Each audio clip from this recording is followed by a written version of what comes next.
ஃப்ரெண்ட்வுட்ஸ் நேயர்களுக்கு வணக்கம். நடிகர் ராகவா லாரன்ஸ் அவர்களும் அரசியலுக்கு வரப்போறதா அனௌன்ஸ்மெண்ட் பண்ணியிருக்கிறாரு.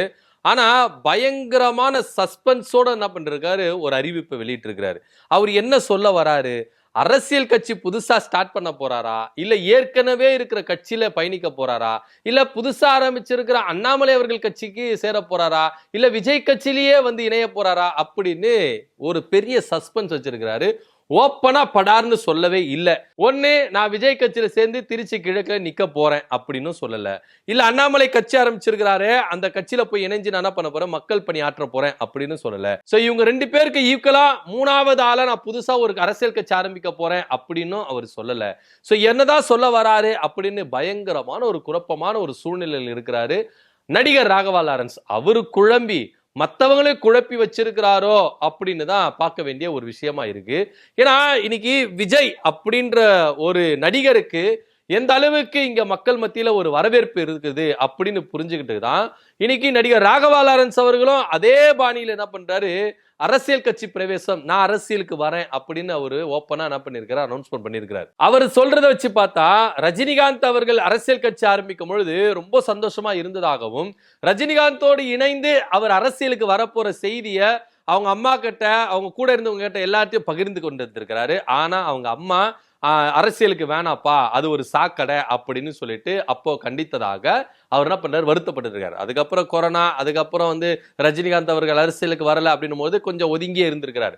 அதுக்கப்புறம் இவர் நெருங்கிய நண்பரான விஜய் அவர்கள் கட்சி ஆரம்பிக்கும் பொழுதும் அப்பவும் இவருக்கு என்ன பண்ணிருக்குது, அந்த ஆசை வந்திருக்குது அரசியலுக்கு வரலாம் அப்படின்னு சொல்லிட்டு அவங்க அம்மா கிட்ட போய் கேட்கும்போது அவங்க அம்மா என்ன பண்ணிருக்காங்க, வேண்டாம், இது வந்து ரொம்ப சாதி மதம் காசு குத்தாதான் எல்லாமே இது பண்ணுவாங்க அப்படி இப்படின்னு அவங்க அம்மா வந்து திரும்பவும் நெருக்கடி கொடுத்ததுனால இவரு கொஞ்சம் ஒதுங்கியே இருந்துட்டாரு அப்படின்னு சொல்லப்படுது. அதுக்கப்புறம் இவர் தேர்தல் நிக்கிறாரு, ரிசல்ட் வருது, ரிசல்ட்டுக்கு அப்புறம் எல்லாமே மாற்றி அமைக்கும் பொழுது அவர் என்ன பண்றாருன்னா அவங்க அம்மா கிட்ட சொல்லும் பொழுது நீ வாக்கன்னு அப்படின்னு அவங்க அம்மா பர்மிஷன் கொடுத்ததுனால இப்போ நான் அரசியலுக்கு வரேன் அப்படின்னு சொல்லியிருக்கிறாரு. அது மாத்திரம் இல்லாம அவர் சொல்ற ஒரே ஒரு விஷயம் என்ன அப்படின்னு பாத்தீங்கன்னா, எனக்கு ரொம்ப நெருக்கமானவங்க கூட இணைஞ்சு நான் அரசியல் செய்யணும் அப்படின்னு சொல்லிட்டு அவர் சொல்றதையும் இங்க நம்ம பார்க்க வேண்டிய ஒரு விஷயமா இருக்குது. இதுல ரெண்டு பேரை நம்ம எடுத்துக்கலாம். ஒன்னு அண்ணாமலை, இன்னொன்னு நம்ம விஜய் அவர்கள் அப்படின்னு எடுத்துக்கலாம். விஜய் அவர்கள் அரசியல் கட்சி ஆரம்பிச்சு குறுகிய காலத்திலேயே ஒரு பெரிய புரட்சியை ஏற்படுத்தி என்ன பண்ணிருக்காரு, ஆட்சி கட்டல உட்கார்ந்து இருக்கிறாரு ஒரு மாயாஜாலத்தினால.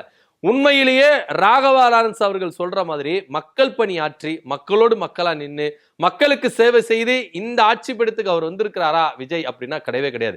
ராகவா லாரன்ஸ் அவர்கள் கொஞ்சம் உண்மை மனதோடு பேசணும் அப்படின்னு தான் இங்க எல்லாரும் எதிர்பார்க்கிறாங்க. நீங்க மாற்றுத்திறனாளிகளுக்கு, திருநங்கைகளுக்கு, அது மாத்திரம் இல்ல கைவிடப்பட்ட குழந்தைகளுக்கு எவ்வளோ விஷயங்கள் நீங்க செஞ்சிருக்கீங்க, எவ்வளவு தியாகங்கள் செஞ்சிருக்கீங்க, எவ்வளவு நல்ல விஷயம் செஞ்சிருக்கீங்க. இதுக்கெல்லாம் உங்களுக்கு வந்து கையெடுத்து கும்பிடலாம். ஆனா அட் சேம் டைம் நீங்க விஜய்க்கு வந்து ஒத்து ஊதுறீங்களா, அதை கொஞ்சம் நியாயமா ஒத்து ஊதுங்க சார் அப்படின்னு தான் நம்ம என்ன பண்ணணும், அவருக்கு கோரிக்கை வைக்கணும். ஏன்னா விஜய் அவர்கள் எந்த மக்கள் மன்றத்தில் அவர் நின்று இருக்கிறாரு, மக்களோடு மக்களா நின்று இருக்கிறாரு, மக்களுக்காக எந்த வீதியில வந்து போராட்டம் பண்ணியிருக்கிறாரு, மக்களுடைய பிரச்சனைகளை எப்படி எடுத்து சொல்லியிருக்கிறாரு, நீங்க பண்ணது மாதிரி மக்களுக்காக அவர் பண்ணியிருக்கிறாரா அப்படின்னு கொஞ்சம் சுய பரிசோதனை பண்ணிக்கோங்க ராகவா லாரன்ஸ் அவர்களே அப்படின்னு தான் எல்லாரும் என்ன பண்றாங்க, கேள்விகள் கேட்டு இருக்காங்க. ஏன்னா நடிகர் ராகவா லாரன்ஸ் அவர்கள் செய்த சேவைகள் கூட இப்போ விஜய் அவர்கள் செய்யல அப்படின்றதான் நிதர்சனமான உண்மை அப்படின்னு பார்க்கணும்.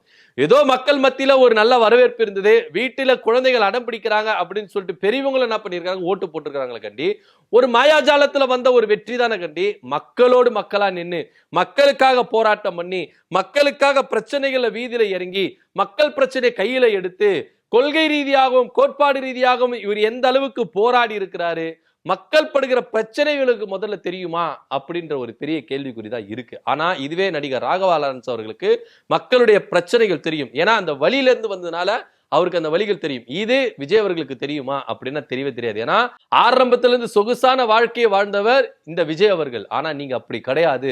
சோ எப்படி இங்க நீங்க ஒப்பிடுறீங்க அப்படின்னு பல பேருக்கு என்ன பண்ணுது, வியப்பா இருக்குது. சோ அப்படி இருக்கும் பொழுது தனக்கு நெருங்கிய ஒருத்தர் வந்து பாத்தீங்கன்னா அரசியல் கட்சியில் இருக்கும்போது அவங்க கூட சேர்ந்து என்ன பண்ணணும், நான் பணியாற்றணும் அப்படின்ற ஒரு விருப்பம் தான் நடிகர் ராகவா லாரன்ஸ் அவர்களுக்கு இருக்குது. அந்த வகையில பார்க்கும்பொழுது விஜய் அவர்கள் ரொம்ப நெருங்கிய நண்பரா இருக்கிறதுனால திருச்சி கிழக்குல இவர் நிப்பாரா நிக்க மாட்டாரா அப்படின்ற ஒரு பெரிய கேள்வி எழும்பிட்டு இருந்தது. திருச்சி கிழக்குல நடிகர் ராகவா லாரன்ஸ் அவர்களை நிக்க வச்சு ஜெயிக்க வைக்கணும் அப்படின்னு சொல்லிட்டு தான் தாவேக்காவில் ஒரு முடிவா இருந்தது. இதை பத்தி அரசியல் வட்டாரங்களும் சரி, சோசியல் மீடியாக்களும் சரி பயங்கரமான பூதாகரமா வெடிச்சது.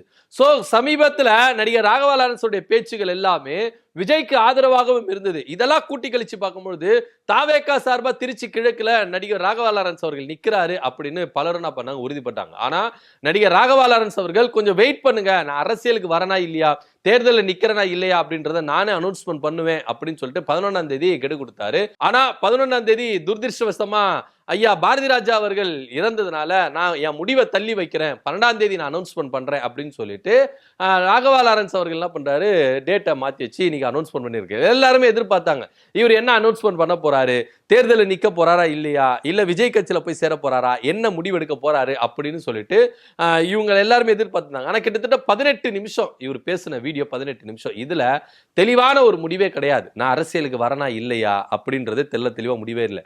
திருச்சி கிழக்குல நிக்க போறனா இல்லையா அப்படின்னு ஒரு குட்டி ஸ்டோரியை சொல்லிட்டு, ஒரு ஸ்லோகனை சொல்லிட்டு, கடமை இசை பலன் எதிர்பார்க்காதே அப்படின்னு ஒரு ஃபுல் ஸ்டோரியை சொல்லிட்டு ஒரு ட்விஸ்ட் வச்சிருக்கிறாரு. கடைசியில மக்கள் கிட்ட தான் கேட்டிருக்கிறார், நான் அரசியலுக்கு வரணுமா வேண்டாமா நீங்க சொல்லுங்க, ஏன்னா எனக்காக மக்கள் எவ்வளவு செஞ்சிருக்கிறாங்க, சோ அந்த மக்களுக்கு நான் நன்றி கடை செலுத்த வரேன், மக்களுக்காக சேவை செய்ய வரேன் அப்படின்னு சொல்லிட்டு மக்கள் கிட்ட இவர் என்ன பண்றாரு, கருத்துக்களை கேட்கிறார். விஜய் எப்படி மக்களுக்காக நன்றி செலுத்துக்கு நான் வரேன், எனக்கு செஞ்ச மக்களுக்கு நான் செய்யக்கூடாதா, விஜய் பாணியே இவர் என்ன பண்றாரு கொண்டு வராரு. சோ இதெல்லாம் கூட்டி கழிச்சு பார்க்கும்பொழுது 2 விஷயம் தான் நம்மளுக்கு தெளிவா தோணுது. இவரு ஒரு கட்சி ஆரம்பிக்க போறாரு அப்படின்னு பார்க்க வேண்டிய ஒரு விஷயமா இருக்கு. ஏன்னா இவர் பேசுற வீடியோல முக்காவாசி ரஜினியை பத்தி புகழ்ந்து பேசியிருக்கிறாரு. அது மாத்திரம் இல்லாம ரஜினி அவர்கள் ஏன் அரசியலுக்கு வரல, அதாவது அவங்க டாக்டர்கள் அறிவுறுத்துட்டாங்க, அதுக்கப்புறம் கொரோனா டைம்ன்றதுனால பயங்கரமா இருந்ததுனால பிரச்சாரம் செய்ய முடியாது அது இதுன்னு சொல்லிட்டு தான் அரசியலுக்கு வராம இருந்தாரு அப்படின்னு என்ன சந்திக்கும் போது சொன்னாரு.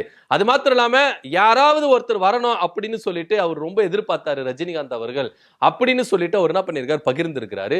இந்த விதத்துல யார் அவங்க அப்படின்னு அவர் சொல்லாம விட்டுட்டாரு, நானும் கேட்கவே இல்லை அப்படின்னு ட்விஸ்டரா வச்சு சொல்றாரு. சோ இதெல்லாம் கூட்டி கழிச்சு பார்க்கும்போது ரஜினிகாந்த் சொன்ன அந்த நபர் நடிகர் ராகவா லாரன்ஸ் தானா அப்படின்னு கூட நம்மளால யூகிக்க முடியுது. ஒருவேளை ரஜினி விட்டத ராகவா லாரன்ஸ் அவர்கள் கையில் எடுத்து இது ஆரம்பிக்கிறதுக்கான வாய்ப்புகள் இருக்குதா அப்படின்னு பார்க்க வேண்டிய ஒரு விஷயமா இருக்கு. ஏன்னா ஏற்கனவே இங்க அரசியல் களத்துல விஜய் விசஸ் ரஜினிகாந்த் அப்படின்னு ஒரு போட்டா போட்டி சைலண்டா போயிட்டே இருக்கு.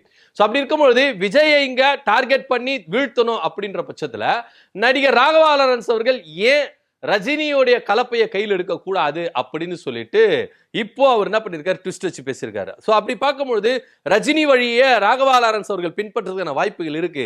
ரஜினி ரசிகர்கள் எல்லாருமே அப்படியே ராகவா லாரன்ஸை உயர்த்தி வச்சு இங்க அவர் மேல கொண்டு வரதுக்கான வாய்ப்புகள் இருக்குது அப்படின்னு பேசப்படுது. இன்னொரு விஷயம் என்ன அப்படின்னு பாத்தீங்கன்னா, அண்ணாமலை அவர்களும் ரஜினிகாந்த் வழியை தான் என்ன பண்ணாரு, பிடிச்சிட்டு வர்றாரு. ஒருவேளை ரஜினிகாந்த் வழியில வந்திருக்கிற அண்ணாமலை அவர்கள் கூட சேர்ந்து பணியாற்றுவதற்கு தயாரா இருக்கிறாரா அப்படின்ற ஒரு கேள்வியும் இங்கே எல்லாருக்கும் எழும்புது. இதெல்லாம் தவிர்த்துட்டு நெருங்கிய நண்பர் ஒருத்தர் வந்து அவர் கூட சேர்ந்து நான் அரசியல் செய்வேன் அப்படின்னு சொன்னாரு. சோ அந்த நெருங்கிய நண்பர் விஜய் தானா, ஒருவேளை தாவேக்காவில இணைஞ்சு அவர் திருச்சி கிழக்குல நின்று ஜெயிச்சு கோட்டைக்கு போக போறாரா அப்படின்னு கூட பலரும் என்ன பண்றாங்க, கேள்வி கேட்டுறாங்க. ஆனா நடிகர் ராகவா லாரன்ஸ் அவர்கள் தெளிவா ஒரு முடிவு அறிவிக்காம இருக்கிறது இது எல்லாருக்குமே ஒரு பெரிய ஏமாற்றம் தான். எதுவா இருந்தாலும் ஓப்பனா சொல்லிடுங்க சார், தாவேக்காவா இல்ல அண்ணாமலை வி த லீடரா அப்படின்னு சொல்லிடுங்க அப்படின்னு தான் சொல்லப்படுது. இல்லையா இது எதுக்கும் மாற்றம் இல்லையா, புதிய கட்சி ஆரம்பிக்க போறாரா அப்படின்னு தான் இங்க பார்க்க வேண்டியதா இருக்குது. ஏன்னா இன்னைக்கு நடிகர்கள் எல்லாருமே அரசியலுக்கு நகர்ந்துட்டு வரதை இங்க நம்ம பாக்குறோம். ஏன்னா விஜய் அவர்களுடைய பேஸின் காரணமா தான் இங்க எல்லாருமே என்ன பண்றாங்க, இப்படி ஒரு ஆசை வருதோ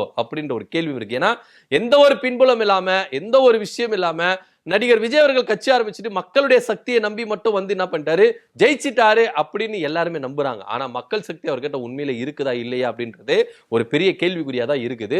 சோ அதன் அடிப்படையில வருவங்க எல்லாருமே இப்படி வந்துட்டு என்ன பண்றாங்க, நம்மளும் வந்துடலாம். ஏன்னா நடிகர் ராகவா லாரன்ஸ் அவர்களுக்கு மக்கள் மத்தியில் எந்த அளவுக்கு குட்டீஸ்ல இருந்து பெரியோர்கள் வரைக்கும் எந்த அளவுக்கு வரவேற்பு இருக்குது, சினிமா படங்கள் எந்த அளவுக்கு பாக்குறாங்க அப்படின்னு அவர் நினைச்சு இதுக்கு வராரா இல்லையா அப்படின்னு நம்மளுக்கு தெரியல. ஏன்னா மக்களால தான் இந்த அளவுக்கு நான் உயர்ந்து வந்திருக்கேன், அந்த மக்களுக்கு நான் எதனா நன்றி கடன் செலுத்தணும் அப்படின்னு சொல்லிட்டு விஜய் அவர்கள் என்னென்ன டைலாக் பேசினாரோ அதே டைலாக் தான் நடிகர் ராகவா லாரன்ஸ் அவர்கள் பேசிட்டு வராரு. சோ இப்போ நடிகர் ராகவா லாரன்ஸ் அவர்கள் மக்கள் கிட்ட கருத்து கேட்டிருக்கிறாரு இந்த வீடியோ மூலமா. நான் அரசியலுக்கு வரணுமா வேண்டாமா நீங்க சொல்லுங்க, வான்னு சொன்னா வரேன், வேண்டான்னு சொன்னா நான் வரல, ஆனா எங்க அம்மா பர்மிஷன் கொடுத்துட்டாங்க, இப்போ உங்க பர்மிஷன் வேணும் அப்படின்னு சொல்லிட்டு தான் சோ மக்கள் கிட்ட கருத்து கேட்டிருக்கிறாரு. மக்கள் என்ன முடிவெடுக்க போறாங்க அப்படின்னு தெரியல. ஆக மொத்தம் இவர் அரசியலுக்கு வந்துட்டேன் அப்படின்னு சொல்றாரு.